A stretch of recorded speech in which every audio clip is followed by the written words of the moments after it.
That's good. There we go. Thank you. All right, so maybe we have to, I don't know if we have to probably do that again to have that as part of the recording. So everyone, redundant, I will welcome you again to the 2025 meeting, the first 2025 meeting of ANC3F, and call the meeting to order. We've adopted the January agenda and approved the November 2024 minutes unanimously. I want to start with the proposed 2025 meeting dates while we wait for Commissioner Iglesias to join us. I'd like to announce the meeting dates as February 18, March 18, April 22, May 27, June 17, July 15, September 16, October 14th, and November 18th. We meet generally the third Tuesday of the month. There are several months in which that changed because of a holiday. And this month we're meeting earlier because we don't have in general a December meeting, and we don't have an August meeting. We did last year, however, end up having more than 12 meetings because we had several special meetings as we needed. So we're not afraid to have a lot more meetings. So, but those are the meetings. As now I'd like to move that we approve those meeting dates for 2025, please. Is everybody in favor? Aye. Great, that's unanimous, thank you. I'd like to talk about the elections of our committee chairs first. But I think we need to wait until Adrian gets here for that. So I guess we'll wait. Do we have Paul Harrison here? I am, Commissioner. Paul, I'm going to just kick you off here as our 2024 Streets and Sidewalks Committee Chair. And we are going to thank you for your 2024 service and ask you if you would be willing to again serve in this position in 2025. With the help of all my great committee members, more than happy to. Thank you so much. Housing and neighborhoods. Do we have Terry Hewitt here? Terry messaged me that she may be a minute or two late.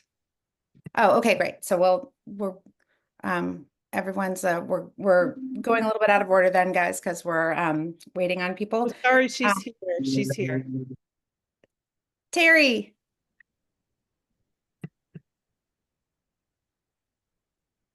And Adrian is Good on. Good afternoon or evening. Hi, Terry. Hey, Courtney. Welcome. We already miss you on the big screen, but we want to thank you so much for all you did. Oops, I think I'm getting echoed here, but for all you did as the Housing and Neighborhoods Chair last year, and we'd like to ask if you'd be willing to again serve in that position in 2025. Thank you so much for the opportunity. It would be my honor. Thank you, and we'll ask for your report shortly. Schools and universities, new Commissioner Guzman. This in the past was Commissioner Marilyn Slatnick has led this committee, and newly elected Commissioner Guzman from ANC3F has expressed that she would like to lead this committee going forward. Great, thank you, Sue. And Parks and Watersheds, Commissioner Bear. I'll lead it until I find a volunteer from the committee to take my place and chair it. Great, thank you. Great. So going back, I think without objection, I'd like to move that we approve the committee chairs for 2025. Second. Everyone agree? Thank you. That passes. Thank you so much to everybody. If anybody who is on the call has any interest in these committees, we are both would love your input and your membership, and potentially, especially if you love the parks, your leadership. Now we're going to move to the election of executive positions for 2025. We start with, I guess the chair position. Was anybody would like to put themselves forward for a position of chair for 2025? Well, I nominate you, Courtney, for the chair. Does anyone second that? I second it. I second it. Thank you. Thank you very much. I accept. All in favor? Aye. Aye. Opposed? Just one opposed. Thank you. A position of vice chair.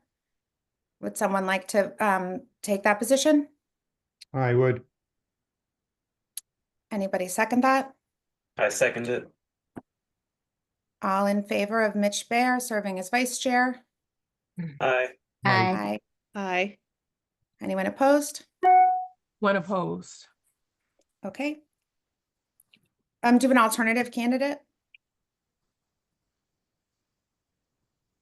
Claudette?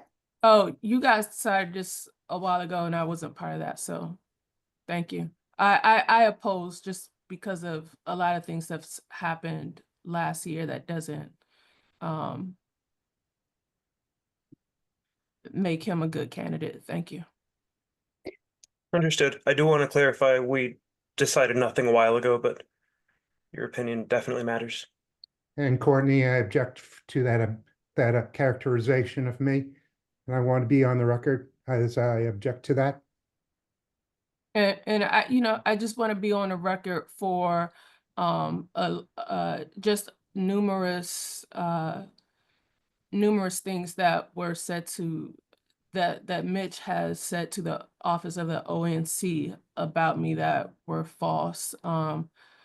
While there were a number of budget commitments that weren't made each month that weren't reported, but decided to report things that were not true about me last year. Thank you. And I object to that statement, Courtney. So just for the record, That's Claudette, fine. that's true. We have proof from the OANC. Thank you. I think if that's something we should take up with the OANC, we can discuss that. And we could have a meeting that includes the OANC council. Oh, no, that's fine. He's no longer treasurer. So I think we should still definitely have the meeting to get to the bottom of it because it's important to me. he's no longer treasurer. So But he's still on the it would be he's the still on the next commission, so I would treasurer. personally love to get to the bottom of it because otherwise, what's the But point? thank you. We're I too think big. we probably have to see that through if there's an allegation that needs to be discussed among the commissioners. We would want to make sure everything is working correctly. No and problem. I have those emails. Thank you. Okay. For the position as treasurer, would anybody like to volunteer to be the treasurer? I would. Commissioner Guzman, I'll Yes. second that. all in favor Aye. Aye. and opposed? Commissioner David? Position of secretary. Amy has expressed interest in being the secretary and has spent a bunch of time with me and Rachel learning the job of the secretary. Amy, are you still willing to serve as the job of the secretary? Yes. Thank you so much. Does anyone second? I Second. second. All in favor? Aye. Aye. Aye. Opposed? That's unanimous. Thank you so much to the new commission for 2025. We're going to move along then to our new and our old, our former commissioner and current and former chair of Housing and Neighborhoods Committee, Terry Hewitt. Former Commissioner Hewitt, do you have a report on the housing? Good evening. I do have what I would like to work on with housing at the moment. So primarily a quick, I'm working on a resolution for indoor air, environmental air for all domiciles. So it's not limited to condos or apartments or co-ops. It includes any domicile. Working with DOB concerning inspections and policy, and items that pertain to the SAFE Act, which I know with the rewrite will make it a stronger a piece of legislation for all.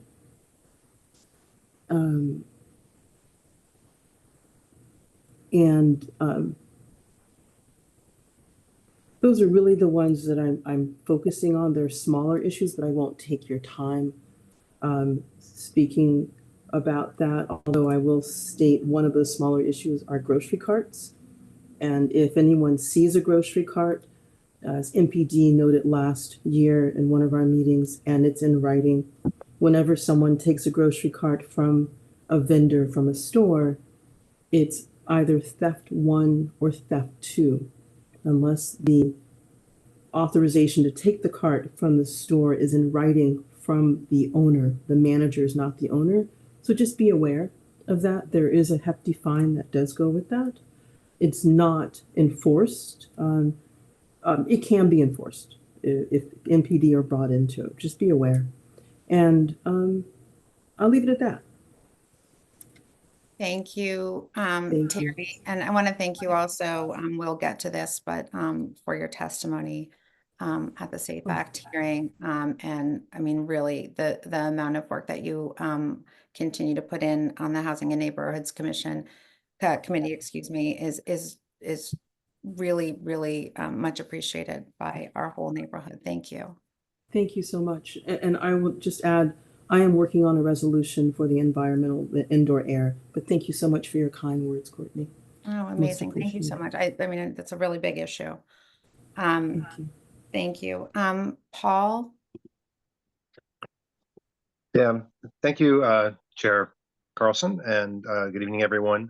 Streets and Sidewalks, just for a quick refresher for everybody, was founded a number of years ago, really to focus on the sidewalk gaps in ANC3F, which are significant.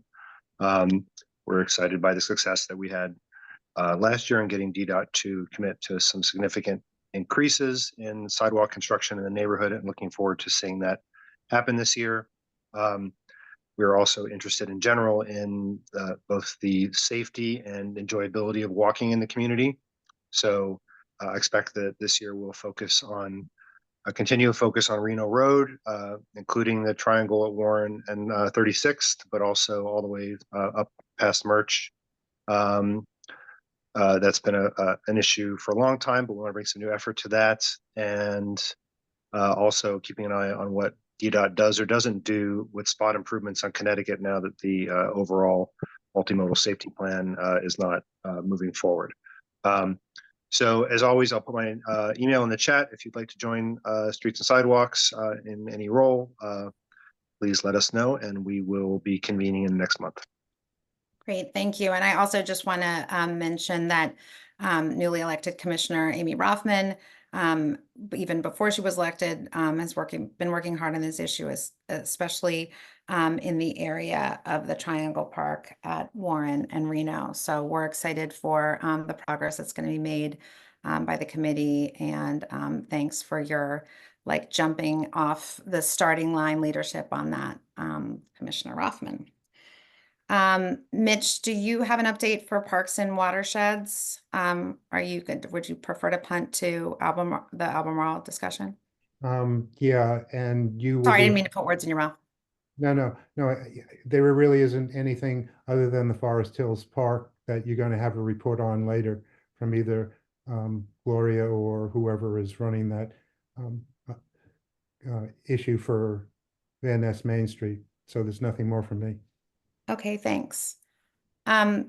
Sue, right in the hot seat, schools and universities, with many thanks to Marilyn for all of your work on that as well. Hi, Sue. Hi, thank you. I'm still getting my footing on this committee. However, I do have a brief update from Murch Elementary.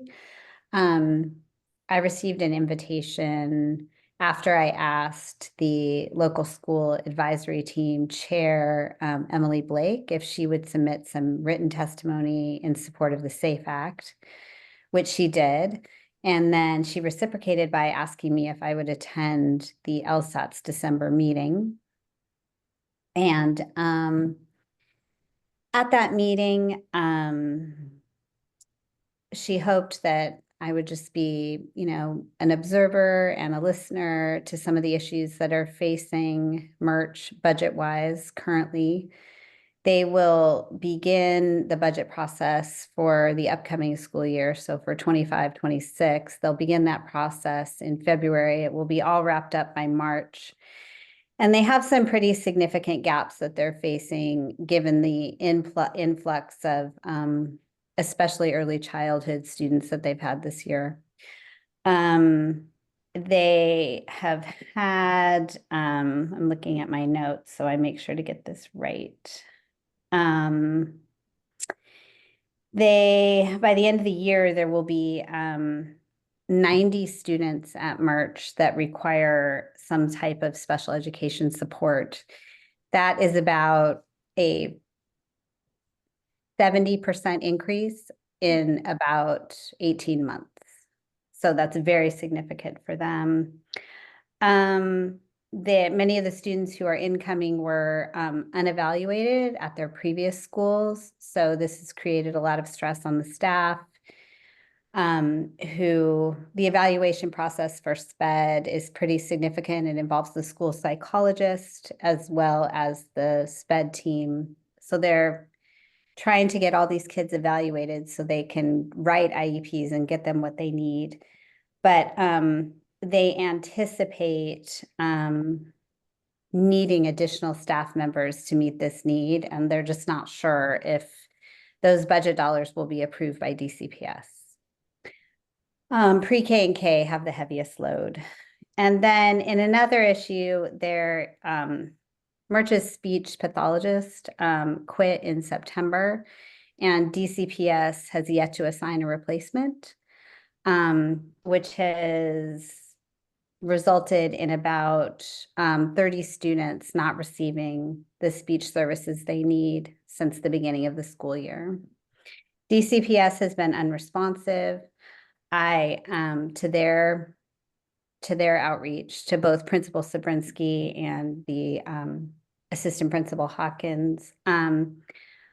Claudette, Murch is actually in your ANC, and I think that they have done some outreach to you about attending some of their meetings, and I don't want to step on anyone's toes here, but I would suggest that you reach out to Emily and discuss with her what their advocacy needs are, and perhaps what you could do to help regarding I attended a meeting last night, so yeah.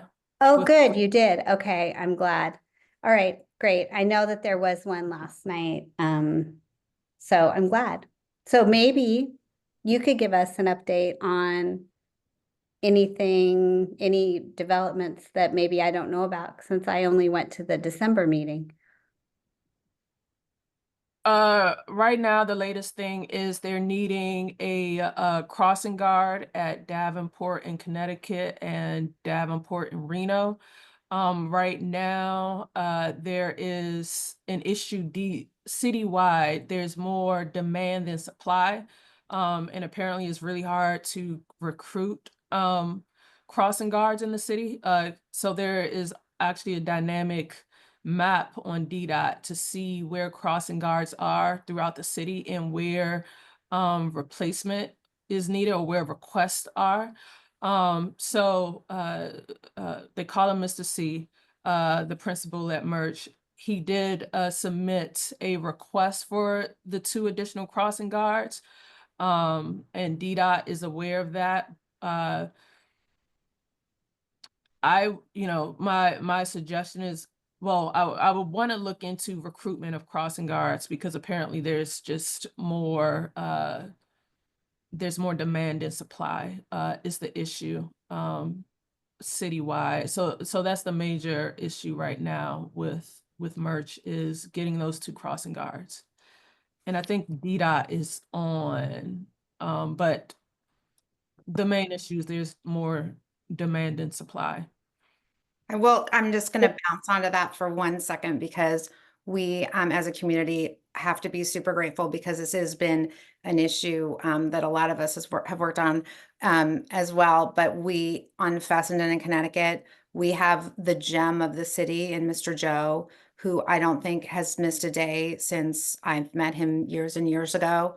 And that is absolutely not the case. You're so right, Claudette, around anywhere else. And we've had wonderful people come and go, but the timing of being there for a shift in the morning and the shift in the afternoon is really very difficult.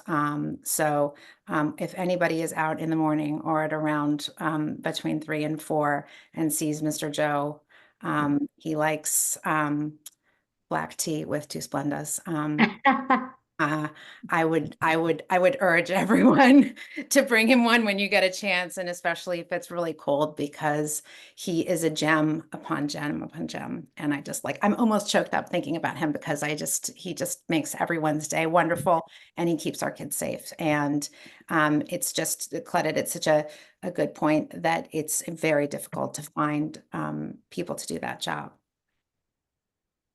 Sorry, that went way off of schools and universities. Well, no, I was also just interested, Claudette, were there any updates about the speech pathologist situation or about their budget needs for additional social workers, school psychologists? Anything about the ELL program too? That was a big topic of discussion in December. The vice principal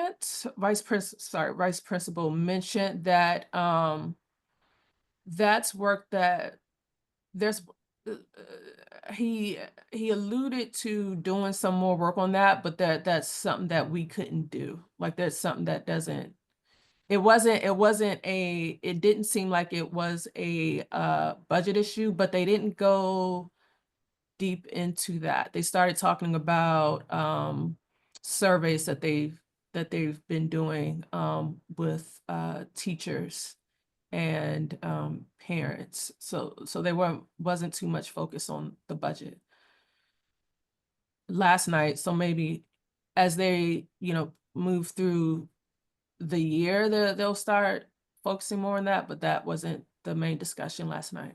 In 2023, we really had to jump to it to respond to an urgent need at Merch. We worked really closely with Councilmember Fruman's office but it took a lot of back work to figure out, to get the detail of the request. I talked to probably 30 people at Merch about on the LSAT, on the HSA, and staff at Merch, because, we wanted to make sure that as an ANC, we would be advocating for them appropriately. It wasn't just for example, an angry group of parents, which are legitimate, but still we wanted to figure out what we were doing. And we were successful in getting a resolution and helping to advocate for that extra money. So like both of you being engaged in the process early, I think will really help us be able to help them because these needs are even greater than the needs that we advocated for in 2023. That's just so stark. So I hope that we can stay on top of that and really, have both of you work deeply on this issue with them. Yeah, Mr. C the principal didn't make it seem like that was the issue, but yeah, he knows us both. I was curious do you know of any other issues with the other schools in the area? Commissioner Guzman. I'm still getting my footing as far as being on the Schools and Universities Committee. I have reached out. I mean, as far as public schools are concerned, I believe that Merch is our only public school in our ANC3F. So some of the other, there are some other private schools, Edmund Burke, but there are no other DCPS schools. So I think that our focus would probably be on making sure that Merch's needs are covered. And the LSAT seems like an excellent source of information for us and a conduit of information. So, Commissioner David, if you are ever unable to make their LSAT meetings, particularly in February and March when the budget discussions are at the height, I'm happy to sit in as well. So just keep me updated, and I'm happy to pinch hit when you are unavailable. Thank you. I also just want to remind you that UDC, you want to connect on the UDC issues as well. Yes, absolutely. I understand that. I thought we were just discussing DCPS schools, but yes, absolutely. UDC is on my list. I think Marilyn, if you're here, I think Marilyn passed along information, right, on all the contacts also at Howard Law, UDC, Sheridan, Edmund Burke, and Merch. And I guess August Montessori and Franklin Montessori, if we're counting the little Oh, people. yeah, that's true. That's true. Actually, Marilyn, if I might have missed that if you sent it to me. I just actually a few days ago got access to my ANC mailbox. So apologies if, okay. Okay. I'm Okay. sorry. Apologies if I missed it. Well, the teamwork will make the dream work here. So let's move on to the SAFE Act hearing. I'd like to introduce Amy Rothman, Commissioner Rothman, who testified at the SAFE Act hearing, and Marlene Berlin, who has been a great advocate for the SAFE Act and brought a lot of us together to learn more about it, and also wrote about it in the Forest Hills Connection and testified herself. Marlene, would you mind giving us an update on where things stand? You're on mute.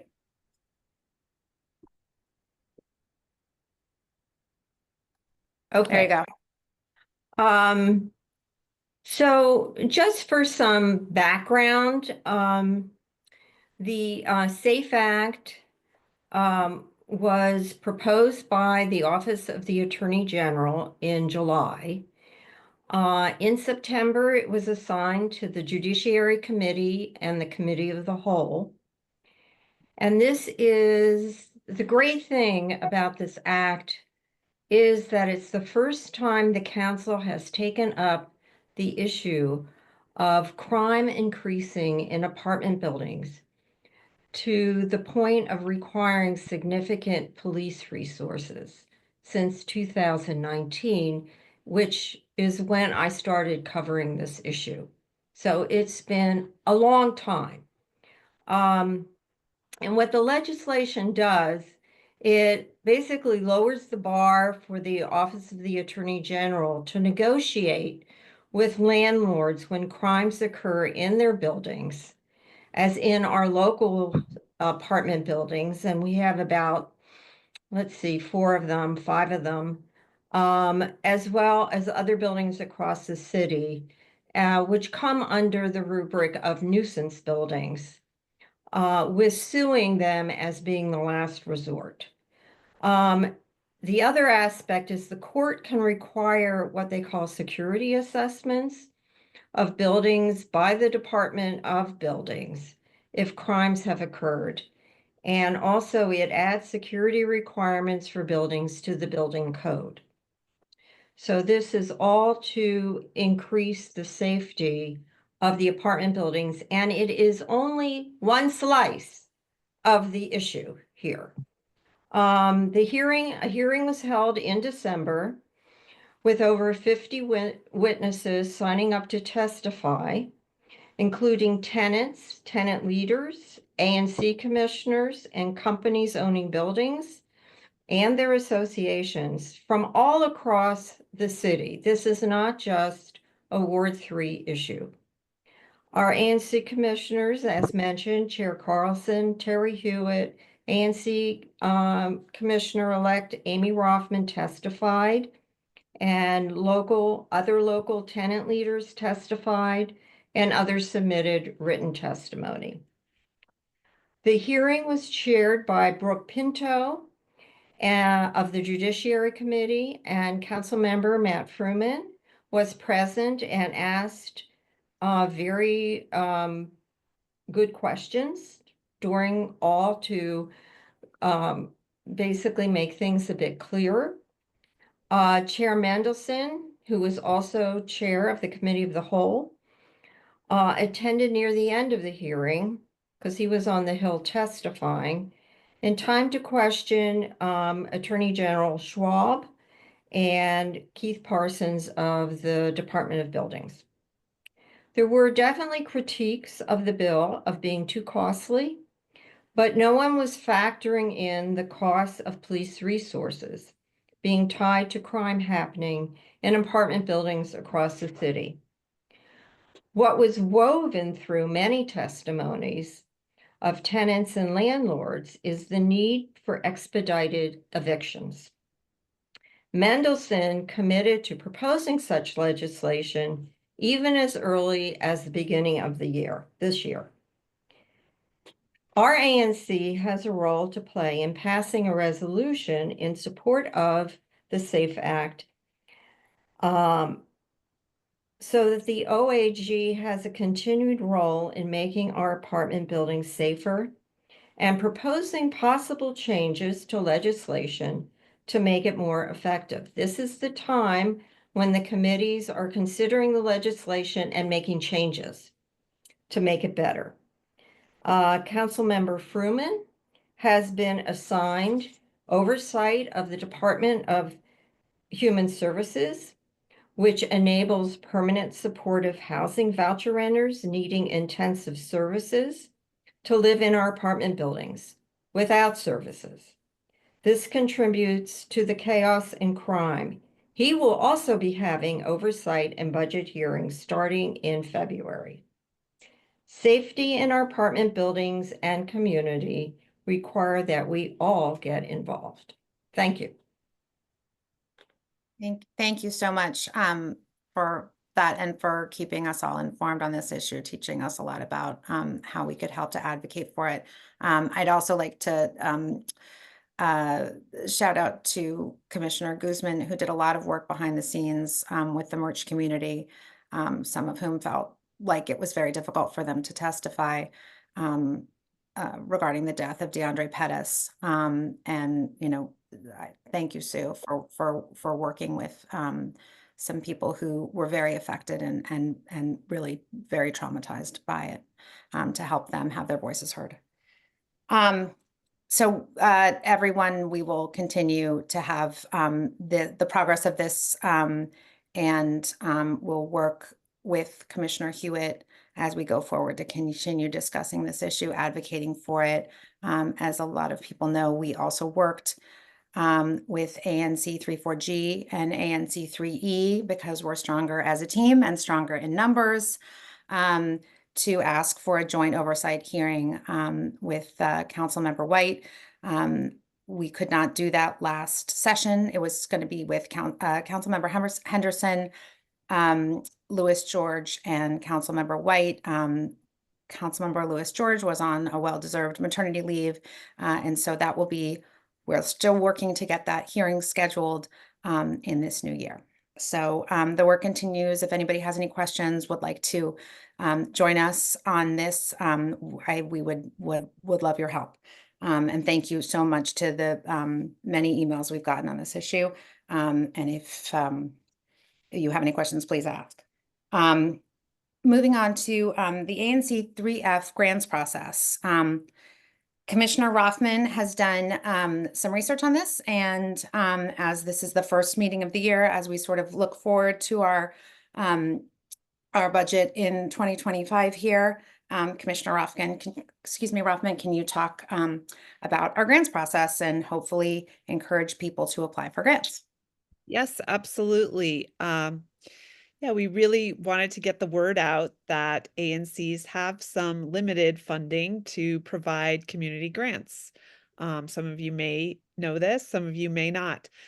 The funds must support projects that benefit our community. So they're not for benefiting a person or a private entity.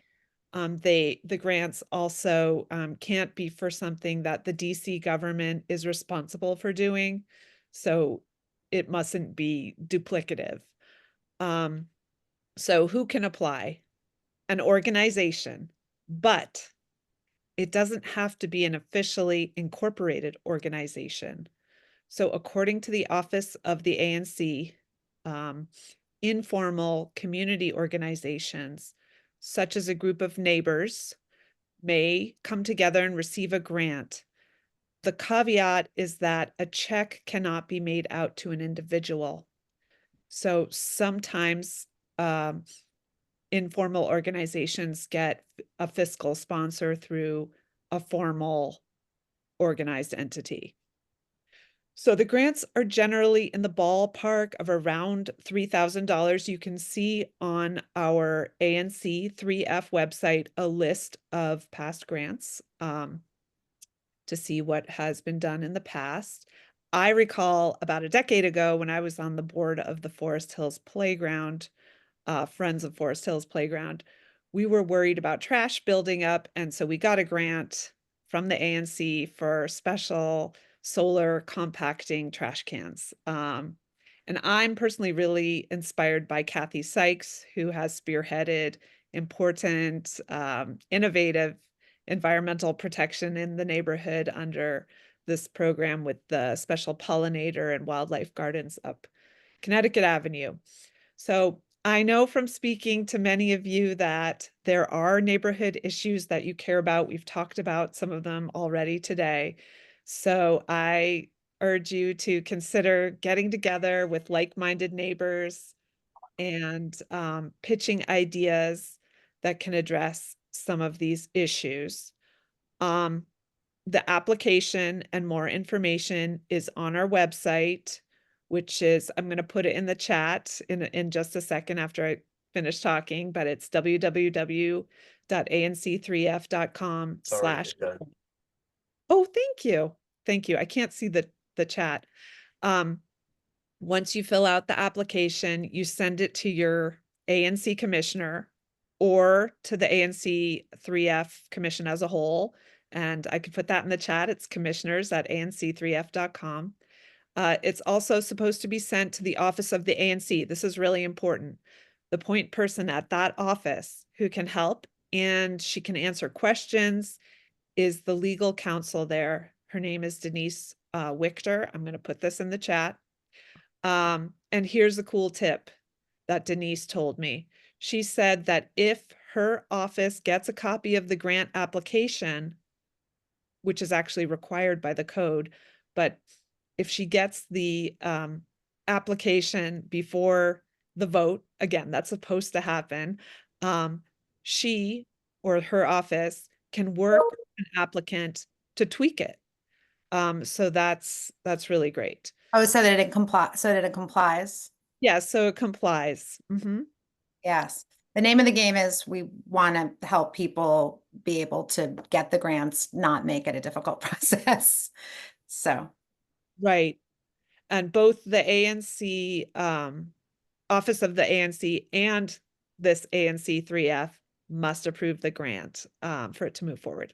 So anyway, we look forward to your ideas for how to improve the community. I'm sure there's a lot of creativity out there and really good ideas. And I'm excited to consider those, and I'm about to put stuff into the chat. So thank you. thanks so much. You know, we really have the budget to be able to be impactful to small organizations. And we want to be. So please hit us up for the grants. Okay. This takes, sorry. Oh, can I just ask one question? Please. Yeah, sorry. you. I was looking at the agenda, not at No. the screen. That's okay. Commissioner Rothman, do the grants need to benefit the residents of 3F? Or can it be an organization that operates in 3F but benefits perhaps a broader swath of DC? I think That's it's, a hard question. I know, right? You can count on me. well, if it benefits both the 3F community and broader, I think that's wonderful. I think it does have to benefit it's my understanding. I can That go. was my reading of it, but I think that's a Okay. hard question. Yeah, it was my understanding too, but I received a question from a friend who runs a nonprofit that helps families in Ward 8, but it is exclusively run out of 3F. So I did not think that they were eligible, but I just had that clarifying question on their behalf. Let's ask Denise also. Yeah, And maybe, yeah, let's not dismiss it out of hand, but yes, okay. they should also go to their ANC as well. Well, Maybe they are. maybe we could partner with, much like, I mean, I think we've had a good record in the Oh, last couple of months of partnering with other ANCs. right. Really impactful. So maybe we could partner with the ANC where the services are received. And so it's That's a like great both of idea. us together. I don't know. Oh, It's that's just a an great, idea. that's a great idea. Yeah, they don't specifically serve many individuals in 3F, but there are a lot of, they work with several DC public schools in Ward 8. So anyway, I won't Right. take up everyone Let's else's time, but that's a great idea to partner. Thank you. Thanks a And lot. it's definitely a good idea to check with the OANC first, because we've had issues where we thought it was a good idea, but the OANC had many other questions. So check with I them. think Denise has said she really does want to be involved in sort of making sure something works before anybody gets too far ahead of themselves. So we'll use that. We'll use her as a resource. I'm getting a little behind, so I'm just going to go quickly I don't like to be behind, the Forest Hills Park issue. I don't know if any of the amazing group that is Good Clean Fun, the new iteration of the Amy Rothman et al. Wonderful Forest Hills Park board of yore when my kids were little and used it. But there is a new generation of littles in the park and a new generation of parents who are in support of Good Clean Fun, and they're doing a great job. I think we all spoke before about the cleanup. We did, many of us, on our hands and knees in picking up misplaced dog bags in those trash cans that need to be picked up more often. Members of that group had a meeting with DGS. Our DGS contact was then moved to another job. So we had another meeting with our new MOCR, Kendall Gibson, who I'm just not going to be able to speak enough praises about within her last couple of weeks, especially during the snow. Thank you, Kendall. And we talked about a bunch of issues in Forest Hills Park that we are continuing to work on. And adjacent to the park. So Brandywine Street, right adjacent to the park, has really turned into a dumping ground for trash. So we are trying to get 2 new trash cans placed along Brandywine Street. The issue, of course, is coordinating the pickup of those, because there are 2 agencies that pick up trash in Forest Hills Park, both the Department of Parks and Recreation and DGS. That is complicated. So it seems easy that we would get trash cans. It's not as easy. They're also on back order. We also were able to get several issues addressed, including a fixed swing, and I believe believe they fixed the gate. Oh, let me just let you, Gloria, because I'm spouting off. So please, Gloria, chime in, but unmute so you can chime. Trying to find her name to do so. I'm sorry, Gloria. Gloria. There we go. You should be good, Gloria. Sorry, this is Van Ness Main Street's Gloria Garcia, who probably has more to say than I do, if she unmutes herself. There we go. Oh, you were just unmuted. One more time. There we go. Yeah, you guys are controlling the mute. Sorry. Yeah, Good Clean Fun is a sub-program of Van Ness Main Street. We just signed the agreement with Department of Parks and Rec to formally adopt the park again, now as a subsidiary. So I don't think anyone's on, but we did meet tonight and talk about exactly what you were saying, Courtney. Brandywine Street is still an issue. We've requested the trash cans. Also, there is still disconnect, which is per usual on who has responsibility for what, especially with the snow. We actually talked to Chris Dyer yesterday, and he's like, Yeah. "Oh, I think Van Ness Main Street shoveled the park," and I'm like, "No, I don't think we did. We have no jurisdiction to shovel, or Brandywine Street." So, these are the things that keep cropping up, including that broken fence, better signage, and more activities that bring families and people, residents of all ages. So you're going to be seeing more, but there'll definitely be a cleanup every quarter. This group will stay on top, working with the ANC, on some of these issues to upkeep the park. And then we are looking at family-friendly activities throughout the summer to activate the park. So you'll be hearing more about that. But yeah, we do have a Google group that I believe has about 50 names on it. So if you want to join the newsletter, just ping me and I'll get you added. And I think that's it for now, but it's gaining momentum. So we're excited about it. But yeah, any issues I think you should not only 311, but send it to me or the Google group once you get on it, and the ANC. So we're hitting it from all ends. Unfortunately, we lost Lauren in I know we lost her in Fruman's office. So I'm sure they're hiring someone new, but she was a great advocate. But hopefully, between Fruman's office, the ANC, myself as Van Ness Main Street, and the group, we will And keep. Kendall Gibson, I'm really I met keep saying Kendall, nice things about Kendall. Yeah. Because I think she's So, here. But I mean, we'd love to have people join at least the Google group and be informed. And we are revamping the Van Ness Main Street website. So there will be a whole page for the park with information moving forward.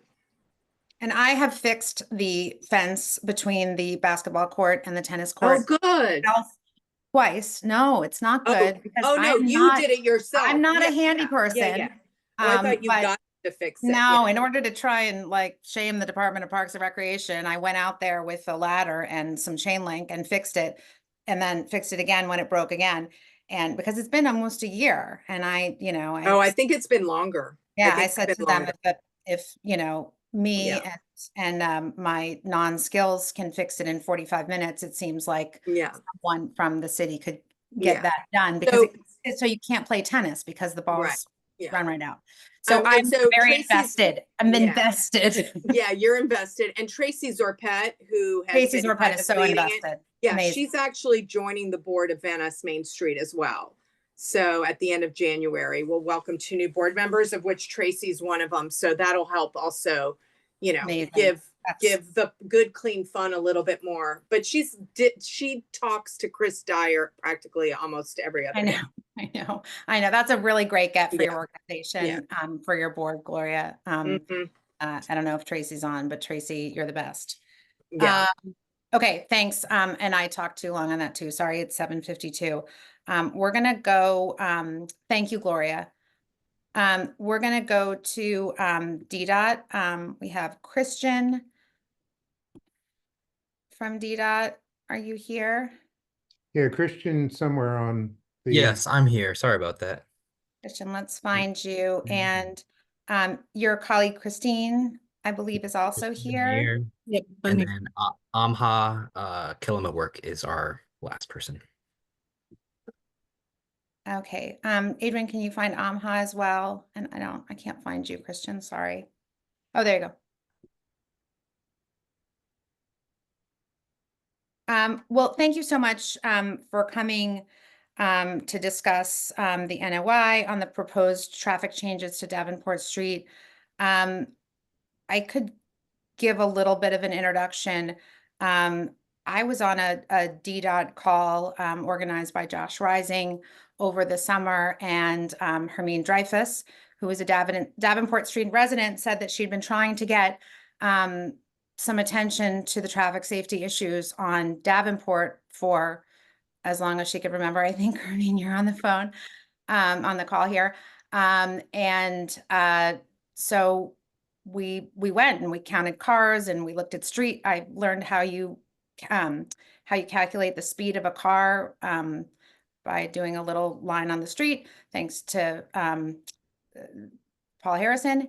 And we looked at it, we assessed, and then there were other meetings with neighbors and DDOT. And this is the proposal that came out of that. So I will leave it to DDOT to sort of explain the rest of the background as to how the information that the neighbors gave you and asked for got us to where we are at the moment. Thank you.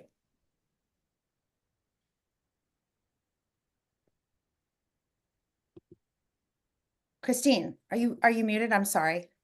Are I've you guys? unmuted you again. Sorry. I don't know how that happened again. Thank you. So makes here Christian and Amha and Christine can all be unmuted. Sorry about that. Thank No, you. no problem. I think I muted myself and then it diverted back. Anyway. So yeah, thank you for that introduction. So I was brought into the project on September 17th, or sorry, 19th, when we had a site walk that was organized by the council member staff.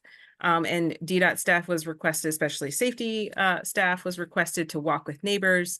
We heard a number of concerns at that site meeting. And one of them, all of them, we tried to address through this project as much as we could. So one of the key concerns was the safety of that kind of asphalt walkway that's along the street.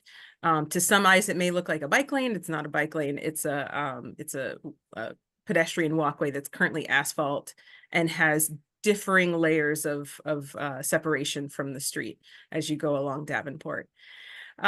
We also included speed humps where we could. We have to do a modified design here because we don't have the typical curb and gutter that we would on a typical residential street in DC. So we had to okay that through our stormwater team and make sure it wasn't going to cause any kind of flooding issues along the street for residents. And then one of the biggest requests was investigating time-based one-way. And so to deal with some of the high traffic volumes from regional traffic coming through off of the park, through the neighborhood, this is a local classified roadway. And so for the non-nerds in the room like me, there's a functional classification system for our roadways. This is across all jurisdictions. So the highest classification is interstate highway, then it goes to arterial roadways, then collectors, and then locals. So Davenport is a local classified street, which means that it's only supposed to carry local access to land uses and residents on that street. So in looking at that, plus the traffic volumes and the speeds, we collected some data over the fall. And in looking at the blind curves that you all have here, that was noted as a concern. We didn't feel comfortable recommending a time-based one-way because there would be no way for people who have maybe made the wrong choice and gone down the street the wrong way to know what way they were supposed to go at a given time without signing every single driveway and every single spot along the street. So that'd be a lot of sign installations that you'd see along the street. Along with, we've had issues with one-way, wrong-way driving down one-ways across other areas of DC, especially when they're confused about if there's a time-based kind of regulation for it. So given all of those concerns, we still wanted to see if a one-way all time would work. That way we could get in this kind of street narrowing that you see, adding the protection and the width so that there's a bit more of a buffer from that pedestrian walkway down to the, I think it's Beach Drive or Broad Branch. And and adding the signs, the curve warnings, driver feedback signs, so drivers would know when they're exceeding the speed limit as they're coming down the hillier parts of Davenport.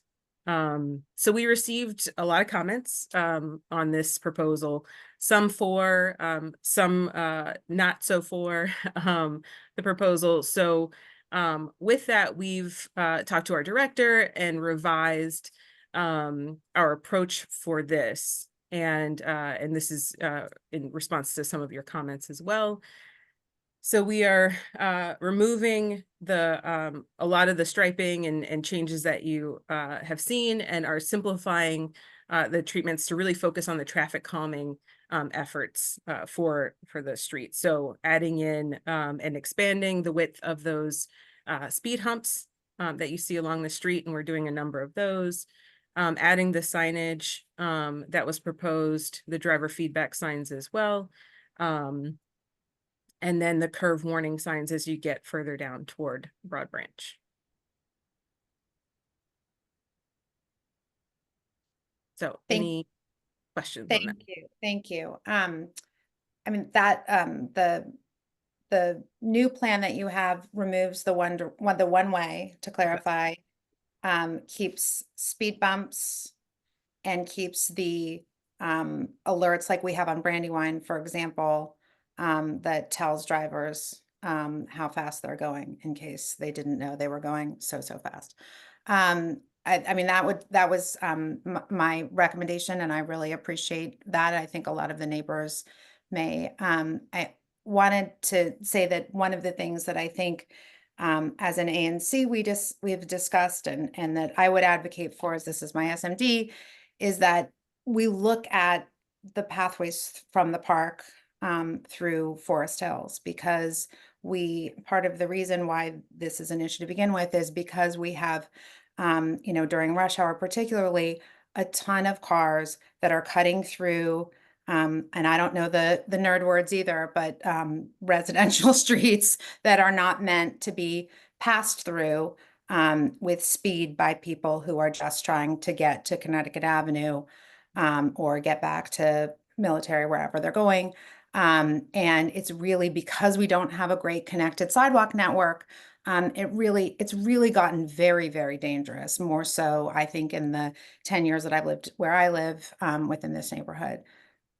So I would really urge DDOT, if you could, to please take a look at not, you know, at these other pathways through the park. And then I'd like to open it up for questions. Sure. And just to respond to that, so the scope of the TSI program, which is what this is done under, is really a spot treatment program. So really even doing a stretch of a block is a lot for the scope and the budget typically spent on one of those types of projects. There is a larger program that looks at traffic networks. We're underfunded on that side and seeking funding to expand that safety and mobility program. It's a neighborhood kind of livability program, but they typically will select like one neighborhood network or ANC to focus on. And I'm not sure if they've selected one yet, but as you could imagine, there's factors to do with that prioritization and where they would select. So likely wards 5, 7, and 8 would be a priority. Thank you. Okay, I'm going to take questions from commissioners first. Commissioner Bear. Yeah, let me just to clarify, ask the question. Is there going to be an all-time one-way on the street? No, so under our new proposal, we are maintaining the two-way operation. Thank you. Mm-hmm. Are there other questions? Commissioner Guzman? Yes. The proposed speed humps, are those between 30th and 32nd on Davenport? No, everything that we're doing is between Linnaean and Broad Branch. Ah, okay. So I see that's where those speed bumps will be located. Correct. Apologies, I am not always very good with maps, so sorry about that. That probably was a dumb question, but anyway. Yeah. No dumb questions. No dumb questions. Thank you. And to clarify, you're not going to see them on that curvier, steeper part of the roadway because federal guidance recommends against anything higher than a certain grade for the street. So, so then there's just one? No, so this is split into two sections. So the flatter part of the street where we can install per federal guidelines speed humps, we will.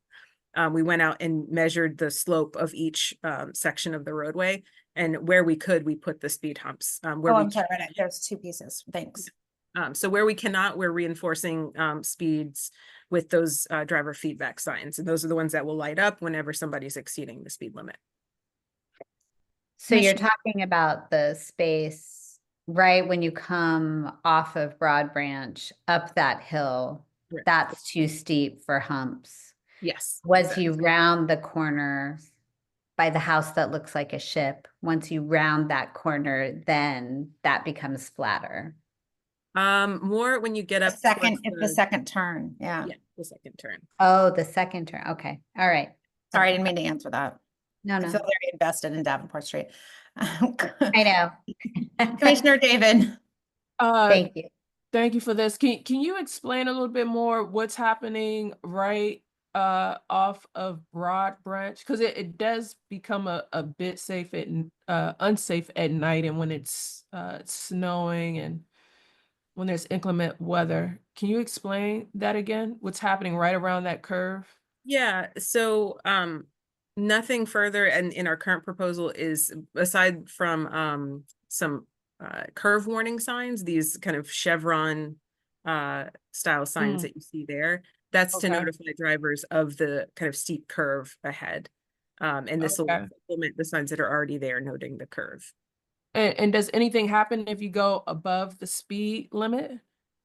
So on those driver feedback signs, those will blink and let drivers know that they're exceeding the speed limit.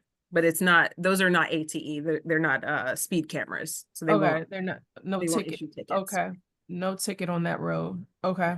It's the same, is it the same type of sign as that's on Brandywine? It I flashes believe so. your Yeah. speed, flashes your current speed, right? Yep. Chair Harrison. Yes, thank you. I'm gonna so first of all, thank you for the energy and effort that you and the DDOT team have put into this. Also, Christian, appreciate you coming out and walking with the neighbors and looking at it. Just to clarify, so the updated plan will have no improvements to the existing asphalt walkway. Correct. Yeah. So we could not fit per our design standards for DC. We would not be able to fit two ways of traffic plus the space needed to provide that kind of tactical protection that we were with the flex posts. So we've removed that. We can add a line, but even that may be kind of breaching into violating our design standards. So it's just, yeah, what you see is kind of what we would be able to install. So, Okay, so we'll need to interface with DDOT sidewalk repair and growth program to maybe do a further improvement in there when that's possible. And just to clarify, there was some confusion in some of the conversations from the neighbors. It's the responsibility of the adjacent property owners to keep the sidewalks clear of vegetation and snow. Is that correct? Not the cities? That's correct. Okay, thank you. Thanks again. for people who don't know, the current sidewalk on Davenport is really like a widened, raised asphalt curb. Do you feel like that's an accurate, is there a word for it? Yeah, somebody called it a safety walk in our past. It's not safe. That That's doesn't a- resonate That's a with bad name for it. for what An unsafety walk. was there, but it does, like you said, kind of it stays pretty flat with Davenport. It's maybe an inch or so off of the paved roadway surface. And then as the grade changes, as you go down the hill or come up the hill, whatever direction you're going, it separates from the roadway and kind of goes a little bit through the woods, the wooded areas to continue that paved path. I will say, you know, I understand the limitations with, you know, what the standards are that you have to abide by. And it is such a shame, you know, we really don't have a connection from our neighborhood into Rock Creek Park. I know I go hike in the park and, you know, there's not really a safe way for me to walk to the nature center from this neighborhood. And you know, I understand that Davenport can't be that pathway, but it does seem like I'm probably talking to the wrong people here, but like we should have some way where we connect our neighborhoods to this amazing resource we have. Because if you got to get in your car to, you know, drive a half a mile to go hike 5 miles, it seems a little silly, but you really can't get there from here, to paraphrase an old Saturday Night Live, if anybody remembers.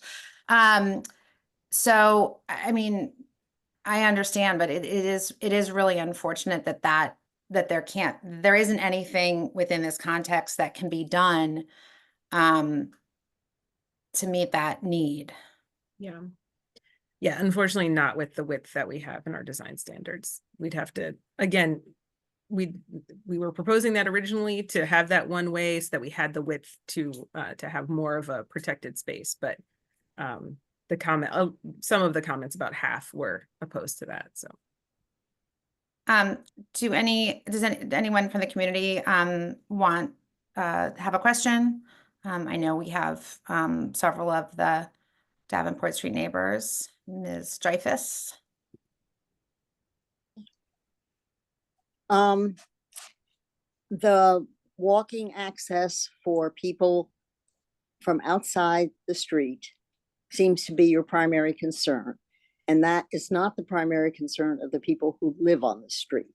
It's the speed and the poor driving of the commuters. The morning rush hour is almost bumper to bumper up the street. And the afternoon starts at 3 o'clock with school pickup and continues up until about 7 with people coming home. School pickup being both ways because of all the schools on the street. Therefore, it is difficult for us to get in and out of our driveways. Parking is an issue. And we would like to have traffic diverted. Brandywine is a wide street with curbs and sidewalk. And people come down Grant Road, having come from Military or Oregon to commute in the morning, and they go up Davenport Street in a stream of cars, many of them much too fast, many of them right up the middle, and they go up to 30th and left and go over to Brandywine or Albemarle when it was open. So why can't they turn at Broad Branch and go up Brandywine? Therefore, it should be a do not enter at rush hour times, which you do in other places. I have pictures. I go around and look for this. No right turn in the morning from coming from the north, no left turn coming from the south, et cetera, appropriate signs. All it costs you is a sign. We don't care that you enforce it because the sign will act as a deterrent to people who respect the laws.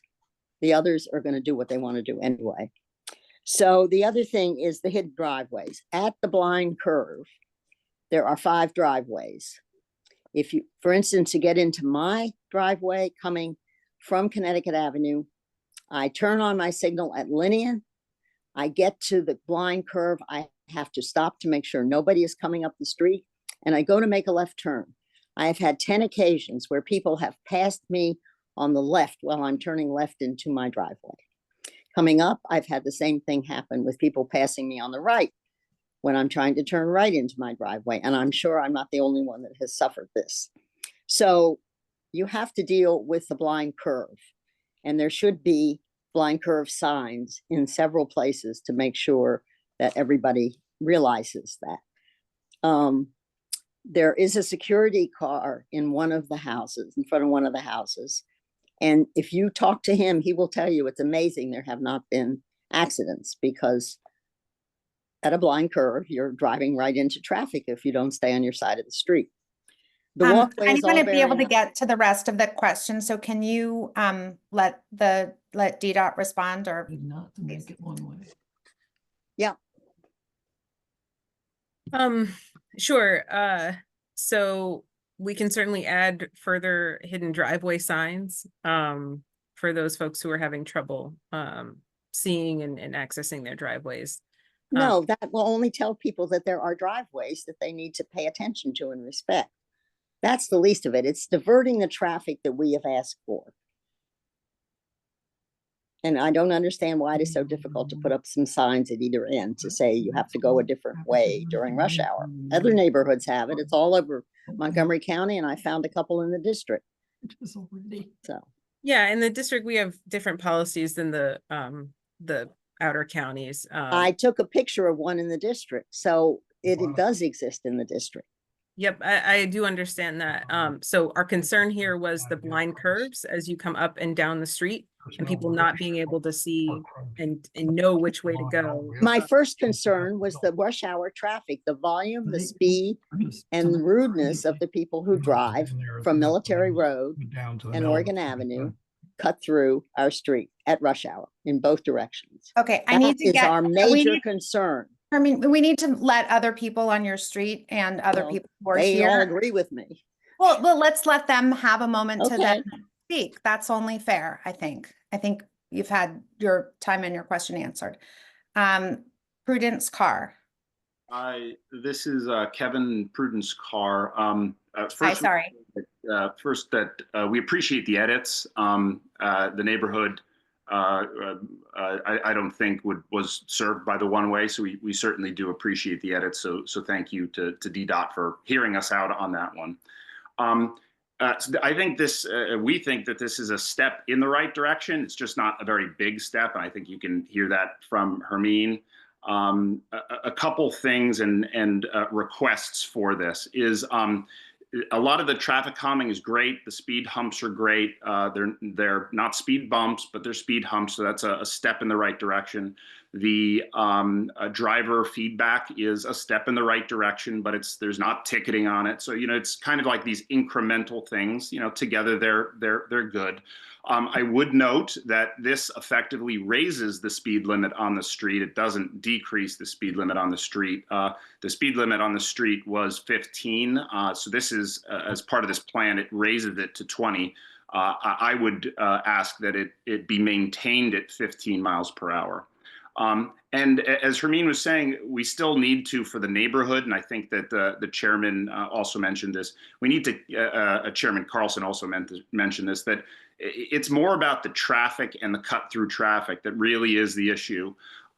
If, we were hoping for something like certain hours that you couldn't cut through, and against to keep out commuters. But there are other ways to do that, perhaps. Maybe that we do a timed, a prior ANC letter to DDOT asked for a timed a left turn off of Military and onto what eventually becomes Grant Road. So I think that the second thing we would ask for is other measures to keep the traffic out, because ultimately that for the entire neighborhood is really what the issue is. And then finally, the last thing I would comment on is that we do need real barriers for that sidewalk or, safety path, whatever we're going to call it. The posts that were in the original plan, those really aren't a permanent barrier. It's kind of a cheap solution that I realize it's getting deployed across the city, but it really doesn't add the safety that's required. And as Chairman Carlson said, that it would be nice to have a sidewalk here. And I think another commenter said maybe that's just a different path, but just want to express here that we do still need real barriers to protect pedestrians. Okay. You have anything? No, thank you. All right, thank you. Thank you. I'm going to go to the next question and then let them, Joel Fishman, please. Okay, thank you very much. And we are appreciative, my wife, Judy Rabinowitz, and I are appreciative of everything that DDOT is doing to try to deal with the safety issue. The issue really is safety. We are at 2800 Davenport, so we're at the corner of Broad Branch and Davenport, downhill at the bottom of the hill. The problem, Hermine is correct that the problem in the morning is that people are right up the center of the road. The evening traffic, the problem is speed. I'm wondering why the 15 mile per hour limit is being eliminated. Uh,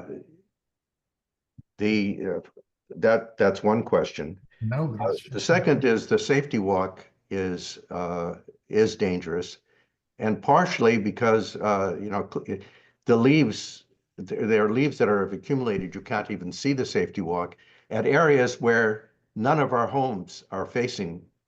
That the homes that are at that point are not facing Davenport. This is like even the know who they Brandywine are. problem. It's like nobody's sidewalk. That's right. That's correct. Parking, we're confused about parking. We do have 2 or 3 spaces in our driveway for people to park off street, but not everyone on this block does. And if someone could give us some clarification of where we can park and how many cars can park, we would appreciate that. That is an issue. And That, can we have, the question can I is, move to can the we have next? speed cameras? Okay, Christine, and then we have 3 more people and we're way behind, so I want to try and get to everybody. Thank Yeah, you. there's a couple things Thanks, Joel. that, do you want me to respond now or kind of wait? Well, yeah, I mean, let's go to Tracy.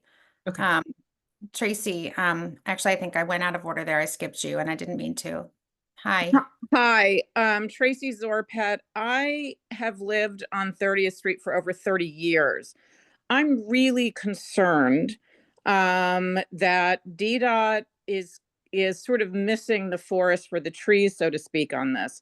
This is a commuter traffic issue.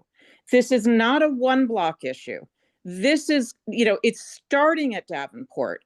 But as Ms. Dreyfus said, the commuters are coming in the morning up Davenport. They are taking a left on 30th. They are screaming down 30th Street, which is full of young children. I'm not the only one on 30th Street who has put in 311 requests for years asking for DDOT to come and look at what is going on the street. If I stand out there watering my yard in the summer or shoveling snow in the winter, I see all the Maryland plates coming in down 30th. So I don't understand how DDOT is not looking at this in a comprehensive way. It's a commuter issue. Yes, there may be specific changes needed to Davenport with the driveways and the narrowness and so forth. But if that's the only thing you're looking at, you're not addressing the problem. And the problem is commuter traffic coming in on roads that were never meant for that kind of traffic. I think Christine, yeah, if you or Christian would respond now, I mean, that's been for frequent flyers of this ANC3F meeting. That's something we've been shouting from the rooftops for a long time. It's gone hand in hand with the Albemarle issue. As we've seen Albemarle getting closed, we've seen more impatience from Maryland commuters. I mean, and also people who live in DC commuters, but people who are racing through this neighborhood. I got a little neon green little plastic man that says slow down, and I think someone knocked it over. What can we do about what we have, which is really a systemic problem? Yeah, I mean,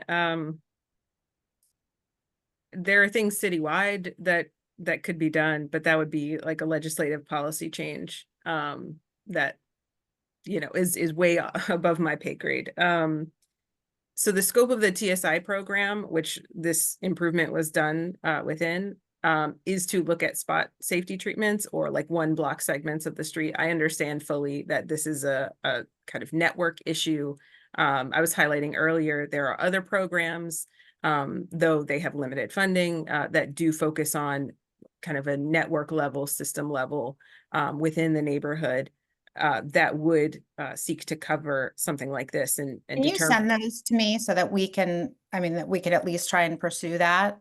Yeah, it's a neighborhood livability, but Christian and I can follow up with you on that. The other thing that I think was brought up that seems easy, not everything is easy, but can you explain about, I think the speed limit of 15 maybe was an anomaly, but I mean, can't we keep that? So Please? our DC law that was changed is all local roads are 20 miles per hour and signed as such, unless there's a study justifying otherwise. This one was a little bit inconsistent. Towards Linnaean, it was 20 miles per hour signed. Down here, it was 15 miles per hour signed. We can look at the curvier locations. This is such an unusual street with an unusual grade, unusual blind turns. It doesn't seem like it should be subject to the citywide minimum speed limit. Yep. So we can take another look at that Thank you. and see if it makes sense for this segment to maintain that 15 miles per hour. We would typically sign the speed humps as 15 miles per hour, given the suggested speed that people go over those anyway. So we'll take another look at that. Okay. And then I want to, yeah. about speed cameras. Yeah. So currently all of our speed cameras are active and in use in all of our locations. We're not planning to expand that program anytime soon. We don't have funds to expand that program anytime soon. So we would need to have one rotate off of another location where it's currently enforcing to put one here. So if there's a TSI in the system already, that will go into our queue for evaluation. But I got to say that it's such a popular program. Everybody really wants a speed camera. We have about 1,200 outstanding requests as it is. I want to thank everybody for coming and submitting the letters, and to DDOT for hearing out some of the feedback and responding to it. It is 8:24, and we have an agenda that's not fair to the rest of the people who are on it to continue with this. I'm happy to discuss it offline again with Davenport neighbors, and I'm sure, I know Christian is very often available to talk to everybody. So I'm sorry to move on because I know it's a topic of much interest. But thank you. Thank you both for coming. And I hope we can all continue to talk about traffic safety in the neighborhood, not just on Davenport, but like if we can continue to harness this to talk about traffic as a whole in our neighborhood, I think we could make some progress. And Chair Carlson, I can't access the chat, so I can't put my contact information in there. But if you want to, feel free to just send my information out to whomever you want to. I'm happy to talk to anyone about this or take other feedback. Thank you. Thank you. Thanks for your time. Thanks to everybody for being here. We're going to move to DC Water. Commissioner Bear. I believe that Jarrell Johnson is on the line. Are you there, Jarrell?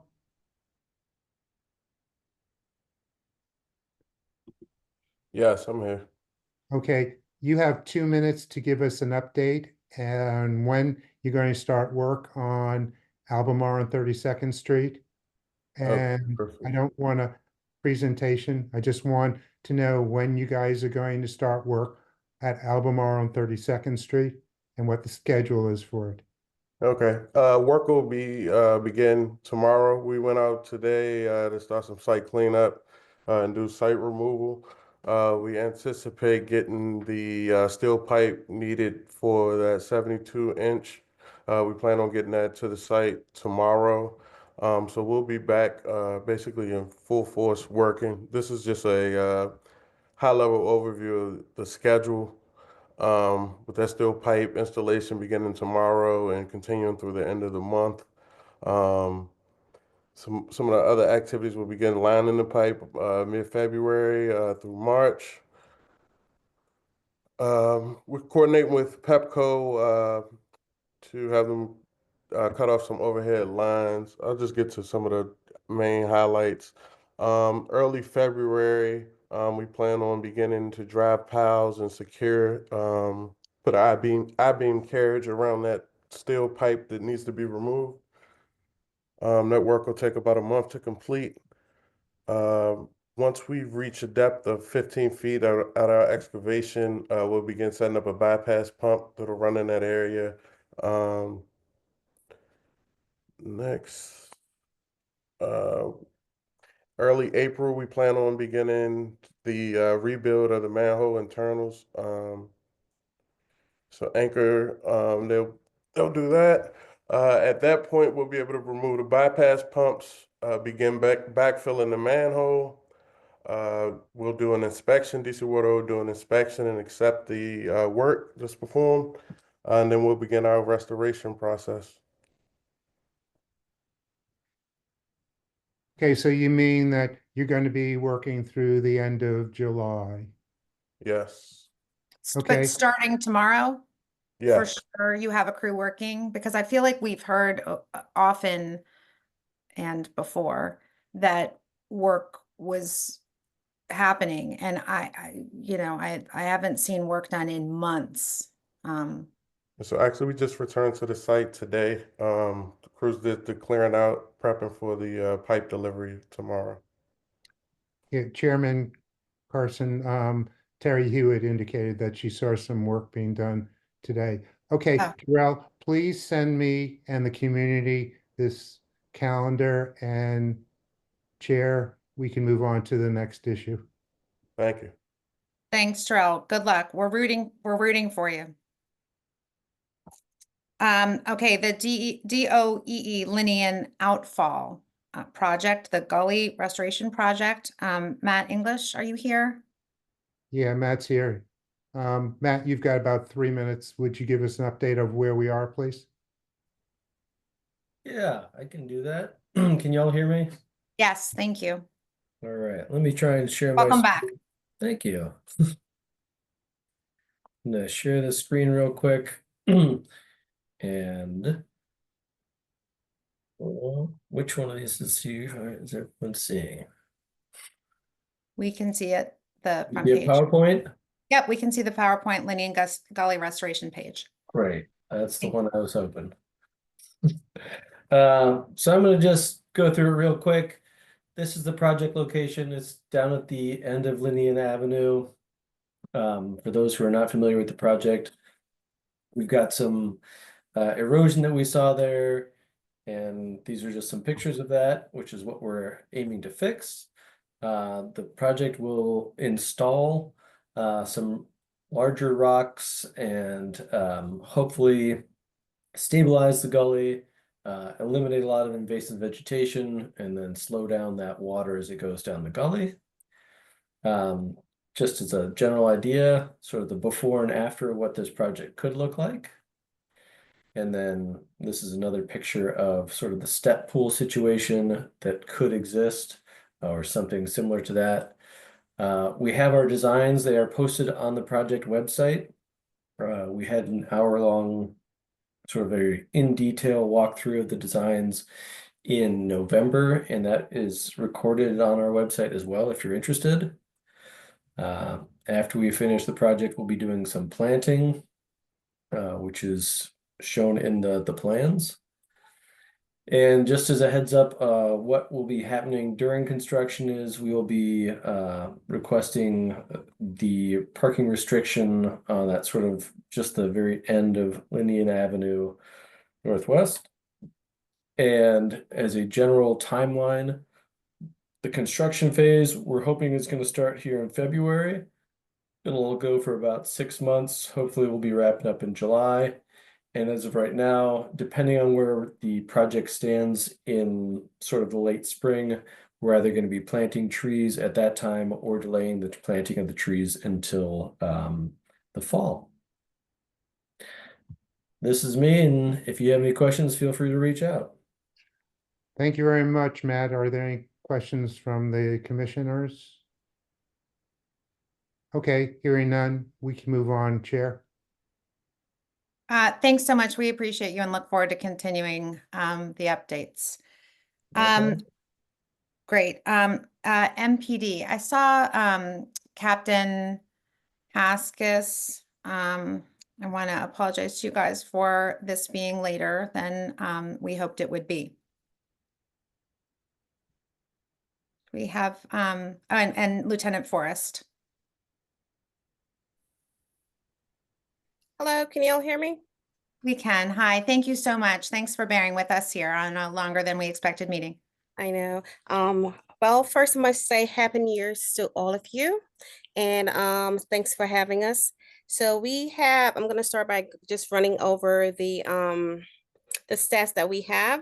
So our stats are looking good. We have absolutely no homicide, no violent crime for the past 30 days. We did have a burglary. We had 2 burglaries. One was for a residence and also one was for a liquor store. So that's up a little bit. And the only thing that our biggest driver right now that we are still working on is the theft from autos. Motor vehicle thefts, we're down 100%. We haven't had any within the past 30 days, which is great.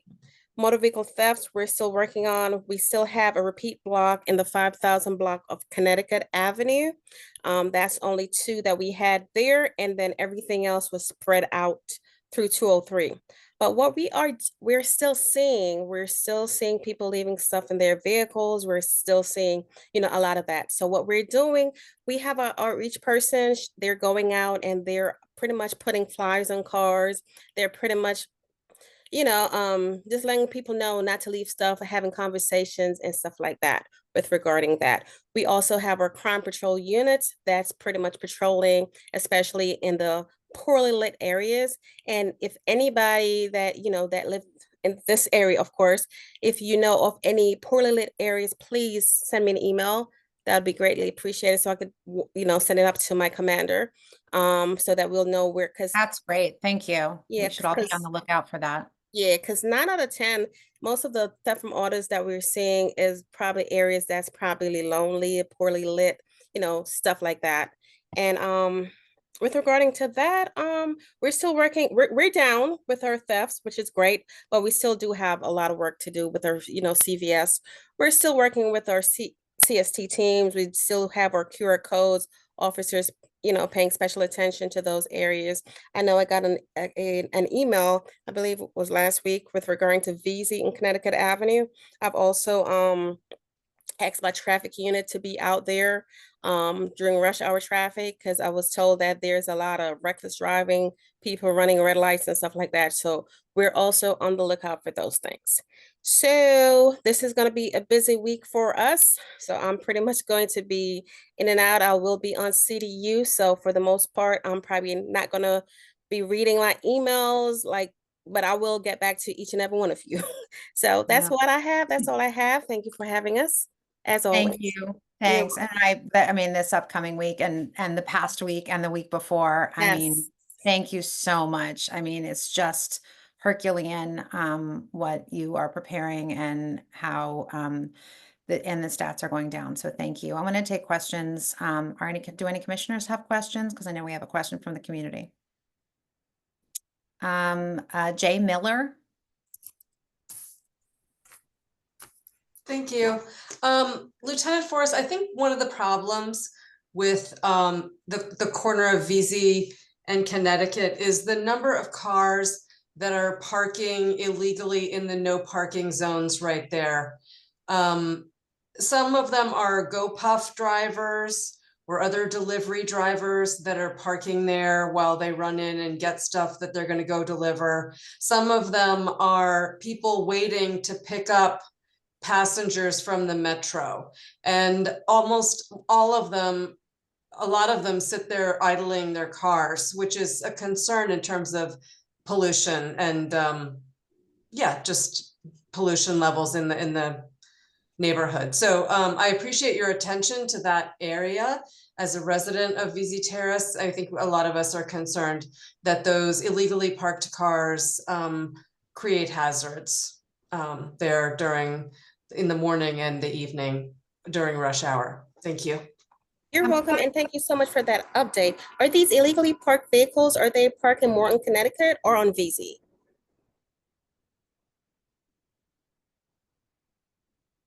One second, I'll let. She might be muted again. There we go. Thank you. They're on VZ. Okay, thank you. I will let my traffic guys know to pay attention to, of course, VZ in Connecticut, but to pay attention and be on the lookout for those cars that's being double parked. Yeah, there's no parking zones on VZ, and there's constantly people in those no parking zones. Thank you. You're welcome. Thank you so much. I'll actually, Lieutenant Forrest, tell an embarrassing story about myself quickly. I got a ticket for pulling up to pick up my son at the metro, and I was in the car and I wasn't there for very long. And I think there was like maybe it's a bus camera. So for what it's worth, that's being enforced and I feel enforced and I feel bad about it. But, so there is some enforcement happening for what it's worth on Connecticut, right in front of the Giant and the Metro. Great. Thank you so much. That means my guys are doing their job. All right. Thanks. Thanks a lot. And thanks for that comment. I do think that VZ really is an issue that's come up over and over again. Thanks, Lieutenant. Good luck to you. Thank you for everything. I don't even, there's no words. Thank you. You're very welcome. Have a good day. You too. Happy New Year. Juanita, UDC, Juanita Gray. Thank you, Chair Carlson. Happy New Year, everyone. So for the sake of time, I'm going to cut my report for 2 reasons, time and because there was a request for Brad King from the archives to give an update. I don't see him on the agenda, so I'm going to give him my time.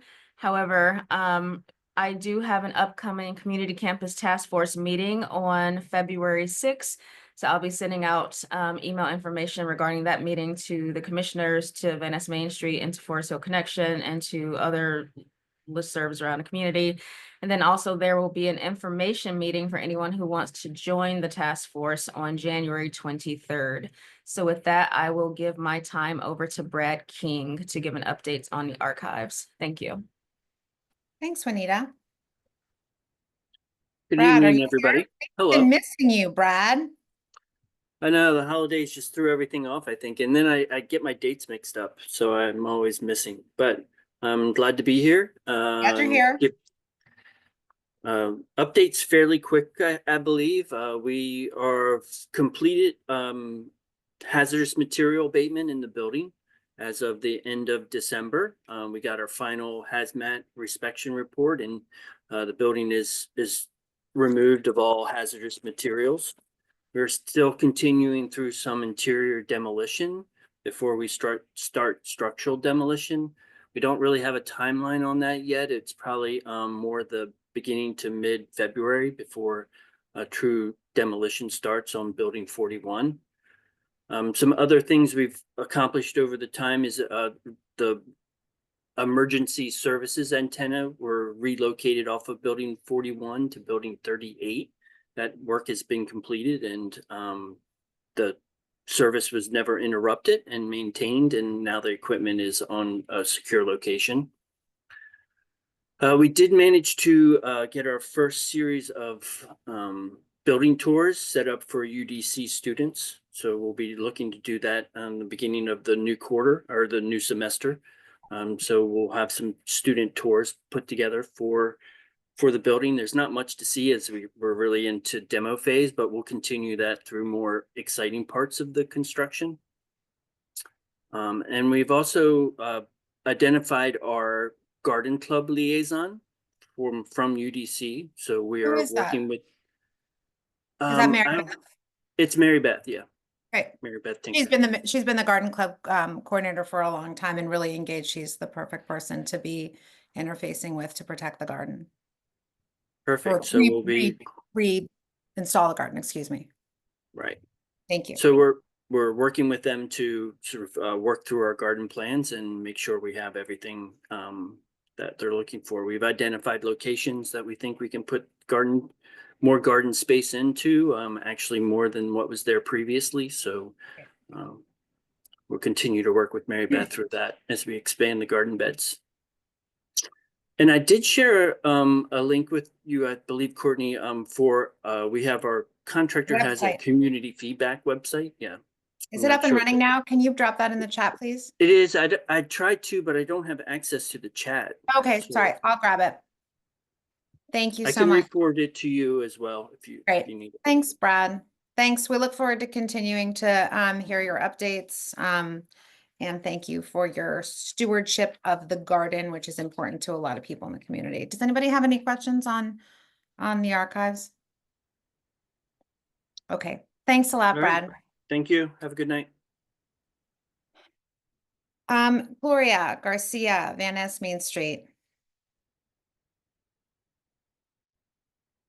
I saw her like 1 second ago. Got it.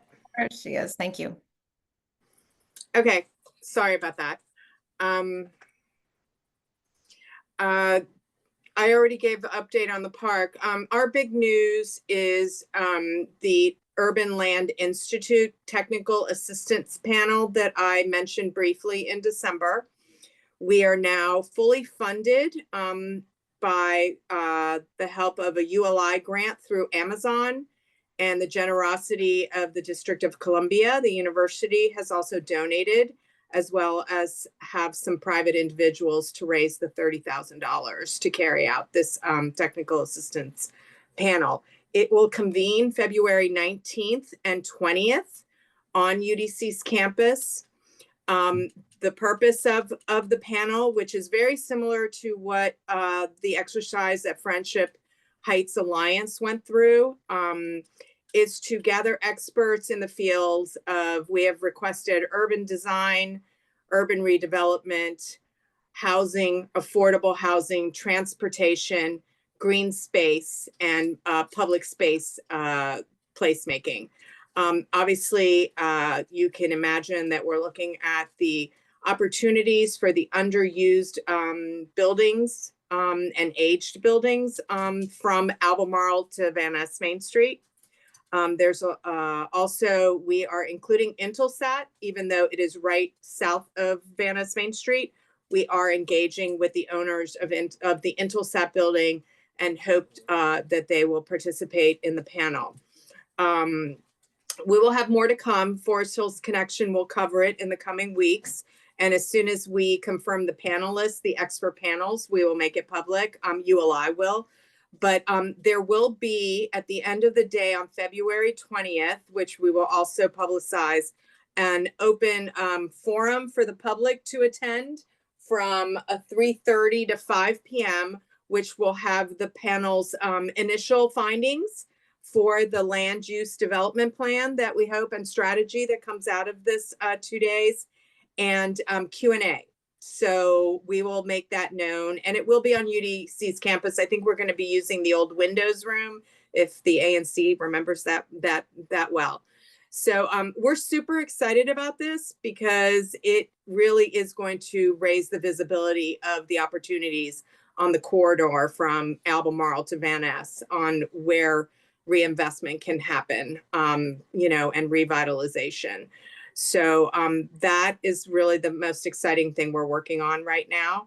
And I believe that Commissioner Bear asked me to just quickly talk about our last ANC grant, which I think is a great example for other nonprofits or community groups to mirror. Our pollinator program reached its 5th year of operation. We have planted, you know, close to 10,000 plants and up and down the boulevard. Just with the ANC grant of last year, we were able to plant nearly 900 plants, as well as, you know, upgrade the signage on the pollinator, you know, what it means on the corridor. And it really brings people, we have volunteers from all over the DMV. They come from across all the wards, across, you know, they come from Arlington, they come from Montgomery County, PG County, you know, and it really does bring, you know, the community together. And it really is a visible thing that, you know, makes a difference along the corridor. And we are unique. We are unique. And many other corridors are trying to model it, but they don't have a Kathy Sykes and a Steve Vetzner. You know, we are blessed to have Kathy Sykes, our master gardener, because with the $5,000, we, you know, we invested an additional $9,200. So, you know, we were able to more than double the investment of the 5,000. So thank you to the ANC for believing in this program. I think it's one of the, you know, coolest things on the corridor, and you know, hopefully we'll keep it, you know, will be able to apply again. And I'm sorry, but my laptop kind of decided to just, you know, space out, and I was going to have a couple pictures. But if you go to our web, you know, our homepage, our social media, you'll see a lot of the pictures of Kathy and the volunteers and everything that's been planted. So it was a rough summer, though. It was a rough summer. I will say that the watering and the lack of rain was hard, but some of our plants are very hardy because they are native perennial pollinators. So any questions? And it bleeds over. It helps the Yeah. birds and the butterflies and the bees. It's Well, not and, just, yeah, it's and we're it's also everything. It's we're amazing. also in constant contact with the city. And so our boxes, you know, they don't have to put down mulch. They don't have to water, you know, because mulch is really very bad for the runoff. Mulch is the worst thing that can, you know, and you know that Connecticut Avenue has that torrential storm water problem. So we are able to minimize mulch. We do not use any mulch in our beds and are able to tell the city not to. So Thanks, Gloria.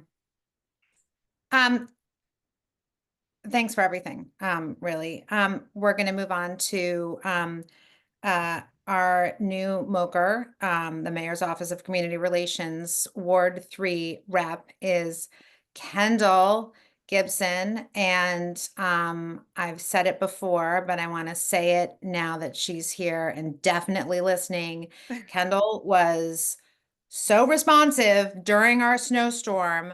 I hope that some of the residents of ANC3F who are on this call know that she was in our neighborhood. She was on trucks. She was responding to my texts within moments. I know the block of 32nd between Ellicott and Davenport hadn't had their trash picked up. And as soon as she got the note, my neighbor like blew his mind. He said it was the response was so helpful and so fast. So thank you so much for being in such close communication with us and helping us out.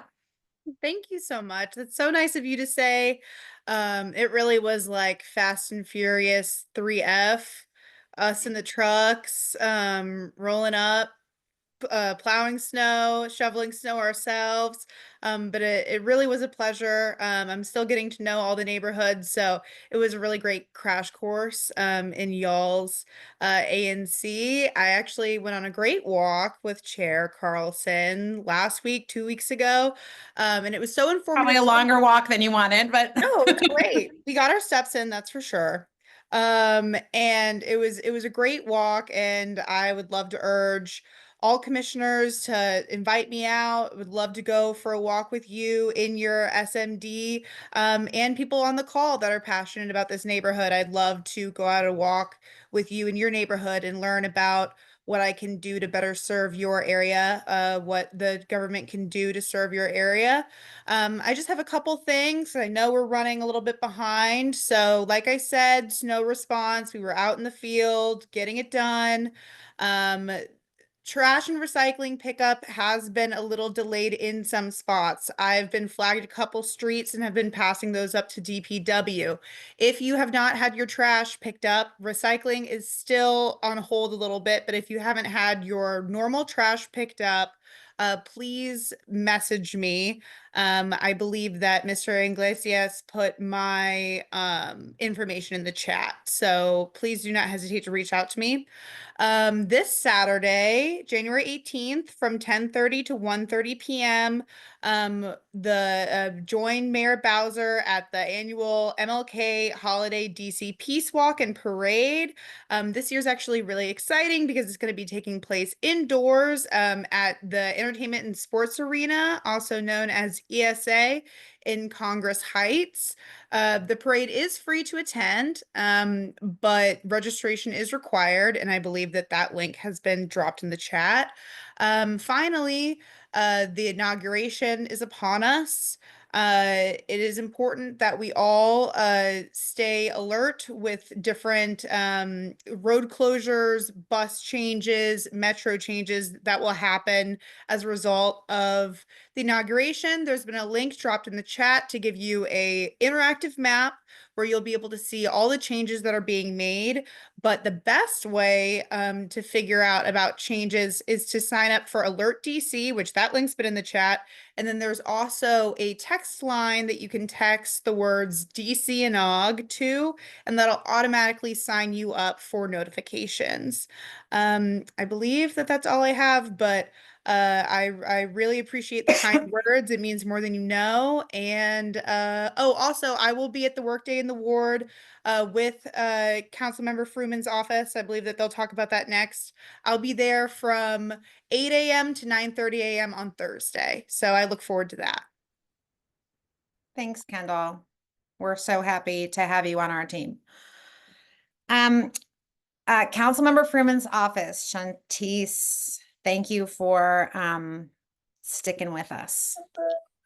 No problem. Happy New Year to everyone. I'm gonna make this a little quick because of time. So we do have Workday and Award on the 23rd at Bread and Chocolate in Chevy Chase.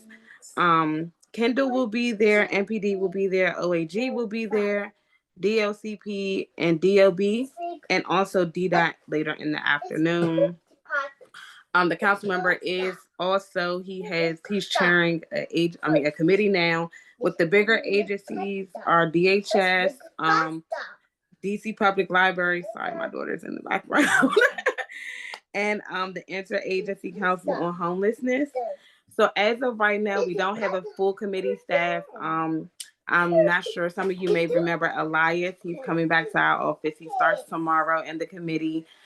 We have a new committee director coming on board within a couple weeks. So our committee will be up and running by the end of this month. Isn't Elias in law school now? Yes, he is, which is going to be extremely busy for him. What a great win for your office to get him back. Absolutely. So we're working on getting our committee fully staffed. I'm also going to be doing some work between the personal office and the committee office as well. So if you have any committee related issues as far as DHS, the libraries, or the Interagency Council on Homelessness, please reach out to our main office and me as well until, like I said, our committee is up and running. I believe those are the bigger things. Kendall touched on the inauguration route. And I think that's it for me as of right now. Those were the Thank you bigger so things. much. We so appreciate, I know you're probably doing a lot of double duty, you and Ashley, in Lauren's absence. And we feel like you're here for us. So thank you so much. And go read a story to that little one. Thank you. And I'm sorry again. She's No, it's normally fine. settling down by now. No, this is what it is. No problem. We're happy to have you and we're happy to have your guest. Well, thank you so much. And as I said, if you guys need anything, please don't hesitate to reach out to our office. Thanks a lot. Take care. You too. I now just want to quickly give anyone who has a question or a community announcement the opportunity to raise their hand. It is 8:56, but I didn't want to not allow people to say something if anyone has anything to say. But I hope you'll keep it brief if you do. Barbara.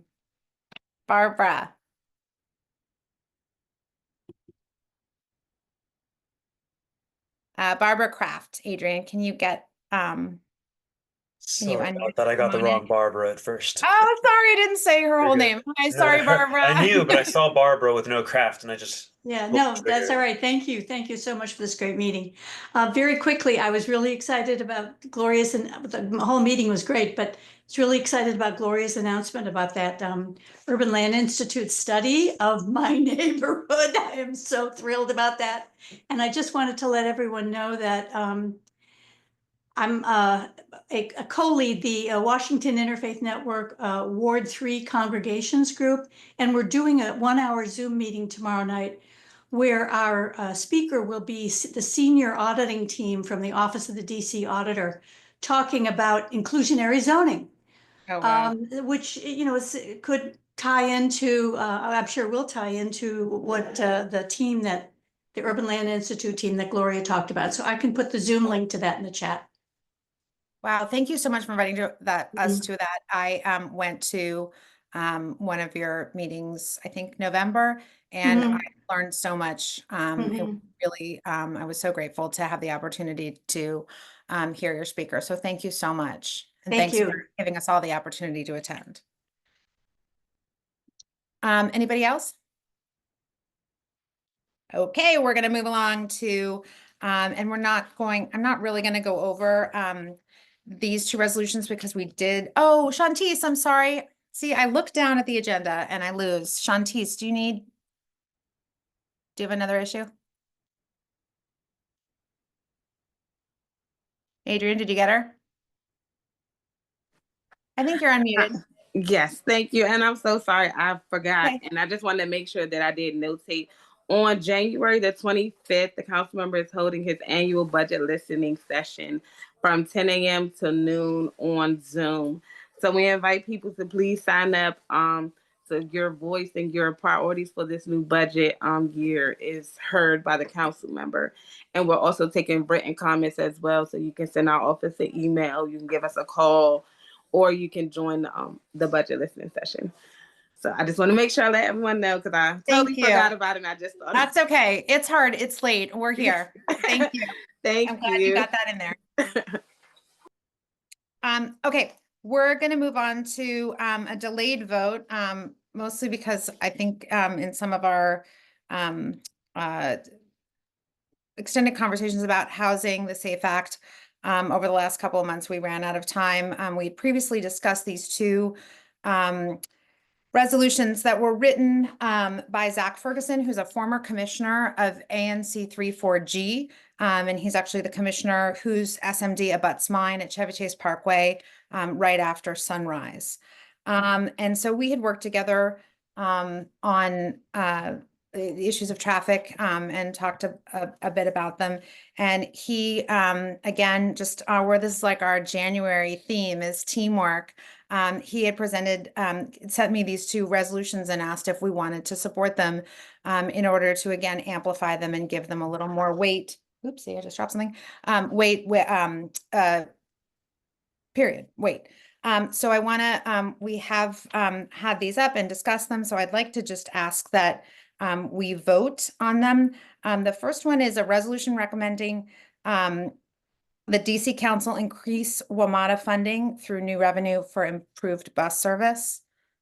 Can we move that we adopt this agenda as written by ANC3F and amended obviously to include several issues and that affect 3F. I move that we accept the resolution. Anyone second? I second. All in favor? Aye. And that's unanimous. Thank you so much. The second one is a resolution advising increased daylighting and intersection visibility for safety in ANC3F and 3F. And the one thing I want to call to people's attention within this is because of the I am the member from 3F that represents us on the Connecticut Avenue Advisory Commission, and we're going to just be able to do sort of just like DDOT was saying in terms of the TSIs, is just spot improvements because there's not going to be a comprehensive Connecticut Avenue plan. And so a lot of these are the things that we talked about when we last had that update that we can do that are not very expensive, that can increase safety. Daylighting is a really great one, and we've actually requested, I've requested that Christian, in light of the Albemarle closure, that DDOT daylight some of the intersections that are adjacent to Albemarle because of the increased traffic on those residential streets that are cut through. So this is also a theme of the meeting, that takes just a little bit of the pressure off the intersection by moving the parking a little bit away from the intersection, so that as people are coming up, turning left to go downtown, it basically blocks the whole intersection because of pedestrians. And so we want to give the intersection a little more breathing room. And it seems like a very inexpensive and very, very valuable tool to make intersections safer, particularly during rush hour, particularly when you have a ton of kids walking to Birchdale, Jackson Reed, Sheridan, Edmund Burke. Regular people also should not be hit by cars going wherever they're going, not just kids. So I'd like to move that we, I just wanted to call attention to that portion of this resolution. The resolution is linked on the agenda. I'd love for everyone to read it. And if anybody has any feedback, please send to me 3F06@anc.dc.gov. I'd like to move that we adopt this agenda. Second. All in favor? That's unanimous. Thank you so much. So lastly, we're moving on to commission business. The treasurer's report, Mitchell Baird. Hi, I have two very quick things on that. We have clawed back almost $1,000 from DOES for the paid family leave program that we didn't have to belong to since 2020 and had buildup of interest payments and penalty payments and payments that weren't needed. So we got that check at the end of December. The second thing is that the QFR for Q1 2025, which is actually October through December of last year, has been sent to you, and I need an approval that we submit that. So I move that we accept the QFR for that report. I'll second that. All in favor? Good. Okay. That's and unanimous. Thank you. And the third thing is that I am proposing a amendment to the bylaws, which needs 2 readings. And so this will be the first one. So I don't need a motion. I just need to tell you that it will come up for a vote in February. My motion is to delete the third sentence in Article 4, Section 2, which reads, "No chairperson may serve more than 2 consecutive terms in that office." And I'm done with my report, Chair. Can you Okay. can you tell us why you want to remove that? Because there was a reason why there was a cap on the amount of time that a chair can serve. Okay, I believe, Claudette, that I did send you 6 reasons, and so I would ask that you read those reasons, and if you have any questions about any of them. But the public the public should know why you would like to remove that. I can give an overview of when we talked about it. For the most part, it was pretty much due to just being practical. At the end of the day, we as a commission have to vote in any chair. And as it stands right now, the issue we're facing is not somebody, or the issue we're more so facing is finding it difficult to fill the offices within the commission rather than finding a lot of people wanting to fill all the offices. So it seems more practical to remove any obstacles. And then if we're in a situation where somebody's trying to hold on to the seat for 3 or 4 consecutive terms and it's not looking like something the commission would want, the bylaw can be easily reinstated with another vote.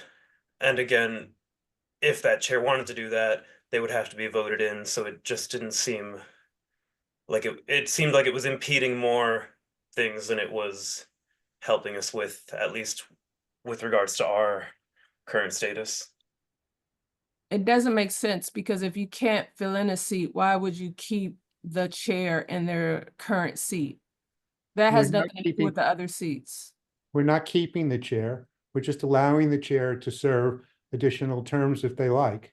We're not telling the chair that they have to stay there. We will find somebody eventually, I guess, to fill an empty chair position, but we're allowing that chair to have more than 2 consecutive terms.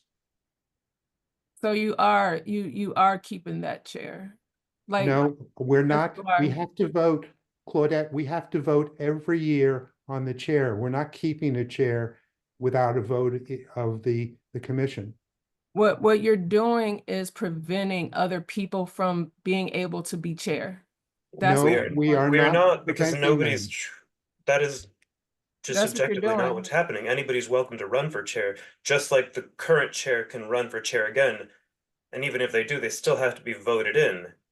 The current chair can't run after their second term. So what's happening is if a chair Correct, but the to problem we're run, facing right now is that nobody wants to fill the void. that is not true. Where did you get that? From all the other commissioners who spoke at the meetings we discussed this at. No, but ANC3F does not have that problem. That's So what every I single other commissioner agreed upon, though. when At when the did that last happen?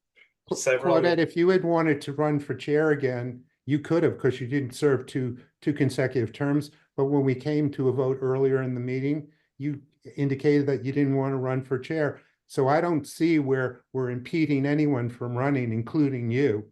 No, but what's happening is you're setting it up so that if someone wants to run a third term and not allow someone else to run a third term, because what's happening is a lot of politics are at play. So you're not allowing anyone else to be able to run for chair. I don't understand that though. How would this not allow another person to run? Because what happens if you've run for 2 terms, then you're up. You can't run again. Somebody else has to. Correct. Someone else has to be in that seat, and that helps for a democratic process. And, but right now, you're creating a situation where someone could sit there for 3, 4, 5, 6 years, and that's they still have to run after every term, though. That's why they do have to run, though. That's why that line is in there, because that has happened in the past where you've had a chair hold on to the seat for years. And it was a problem for the ANC. So, right now, I'm against it because you should be able to, in a democratic process, we should have limits. We should have limits on the chair seat. I will repeat once more that as I understand the bylaws, we have to vote every January for the 4 positions on the executive board. And so the chair has to receive a re-vote and a confirmation from a majority of the commissioners. They cannot just extend every year without that vote. Yes, they can. If you remove the cap on the chair seat, yes, they can. No, they still have to get the votes again. That's objectively false. But you are limiting the ability for someone else to run. How? Please specify how. Because when someone cannot run again, they cannot run again until you let someone else have the opportunity. Because but people still have multiple people can run, Claudette. Multiple people can run. Yes. 2 consecutive terms limits your ability to run a third time consecutively. Of course, but running a third time does not prohibit somebody else from running the first time. Running a third time means you're running again, but somebody else can run against you. No, right. Yes. But what I'm saying is in a process like this, you eliminate someone holding on to a seat. So right now we have Mitch Baer and Courtney Carlson. How do we know that next year something is going to come up where Courtney will just stay in the seat, whereas with the line item now, you will have someone else in the seat. We need diversity in the you wouldn't. So the issue that's kind of why I mentioned practicality. The objective issue we're facing is that by prohibiting somebody to run a 3rd consecutive term, we're leaving it up to hoping that somebody else wants to fill the commission's position, and if they don't, then we just have a vacancy indefinitely. You will not have a vacancy. There's always going to be someone else to fill that seat.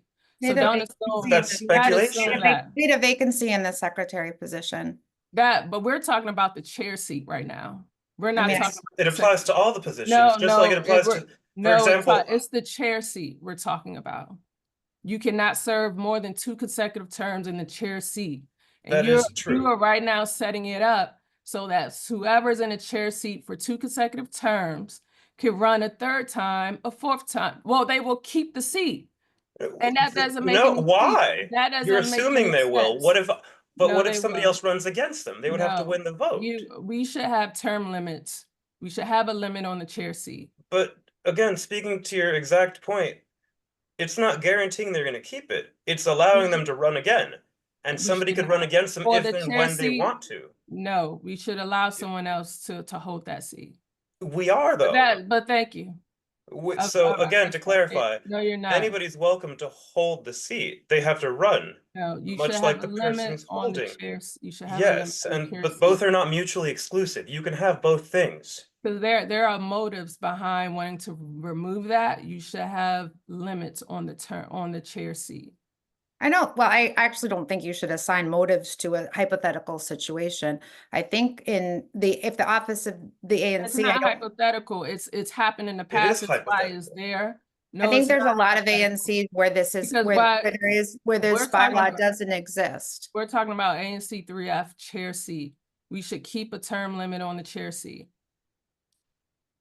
Okay, well, that's, then that, I think we've completed the circle of the discussion. It's 9:13, so we're over time. So I move that we adjourn this meeting. So moved. Second. All right, I think we could say that that would be unanimous. Thank you so much. The next meeting of ANC3F will be held Tuesday, February 18th. We hope to see you all there. Thank you so much and good night. Good night.